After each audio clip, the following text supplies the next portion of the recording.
भारत के सभी भाई और बहनों, सप्रेम नमस्कार। मैं एक विषय पर आपसे हितगुज करना चाहता हूँ। क्या आप बता सकते हैं कि बाबा साहब आम्बेडकर ने कितने किताबें अपने जीवन में पढ़ी है? और इससे भी ज़्यादा महत्वपूर्ण सवाल यह है कि बाबा साहब आम्बेडकर ने कौन सी किताब कितनी पढ़ी है? कौन सी किताबें की कितनी पढ़ी है? ये इसलिए मैं कह रहा हूँ कि बाबा साहब आम्बेडकर अंग्रेज़ों के राज में जन्म हुआ।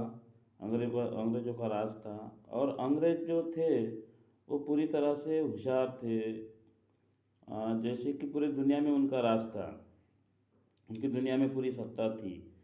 तो उनके यहाँ 1800 शताब्दी में औद्योगिक क्रांति हुई, 1600 में फ्रांस की क्रांति हुई और जो अंग्रेज थे इतने अग्रसित थे कि उन्होंने सभी शास्त्रों का अध्ययन किया था। मानव वंश शास्त्र, शरीर रचना शास्त्र, मानस शास्त्र, अर्थशास्त्र, यानी जितने भी शास्त्र होते हैं उनको उन्होंने निर्माण किया था और उसको पढ़ाया था।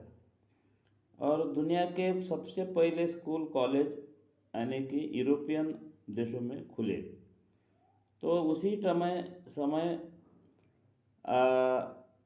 यूरोपियन देश में सत्ता के लिए संघर्ष शुरू हो गया और भारत में किसकी सत्ता रहनी चाहिए इसका भी संघर्ष शुरू हो गया। इसलिए अंग्रेज अग्रसर थे।